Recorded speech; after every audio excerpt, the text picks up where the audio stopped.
यह कहानी है एक संत और सेठ जी की, जिसमें संत भगवान पर इतना अटूट से विश्वास था कि वो प्रसाद में जहरीला भोजन खाने से भी परहेज नहीं करता।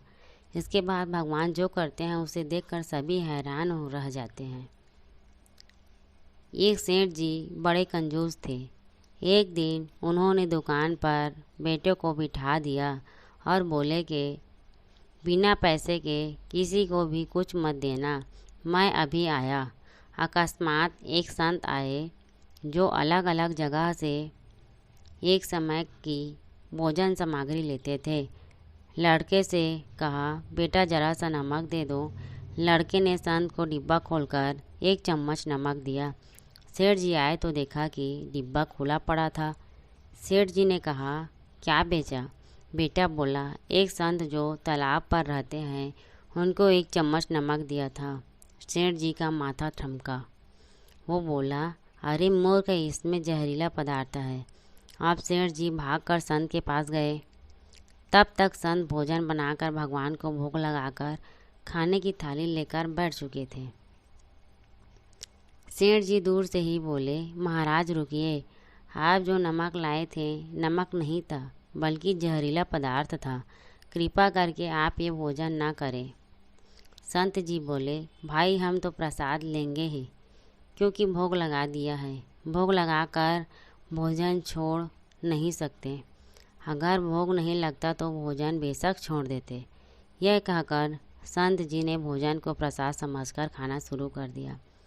सेठ जी के होश उड़ गए। वो रात भर वहीं बैठे रहे। सेठ को रह रहकर ये चिंता सता रही थी कि अगर संत को कुछ हो गया तो उसकी बड़ी बदनामी होगी। रात में अगर तबीयत बिगड़ी तो कम से कम वैद्य को दिखा देंगे।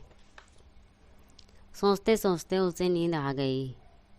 सुबह रोज की तरह संत जल्दी उठ गए और नदी में स्नान करने लगे। सेठ जी ने कहा, महाराज तबीयत तो ठीक है?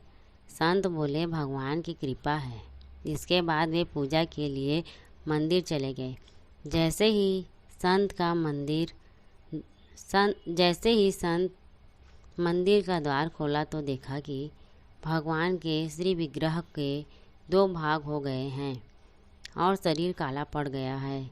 ये देखते ही सेठ को सब समझ आ गया कि भक्त के अटल विश्वास को देखकर भगवान ने भोजन का जहर भोग के रूप में स्वयं ग्रहण कर लिया और भक्त को प्रसाद ग्रहण कराया।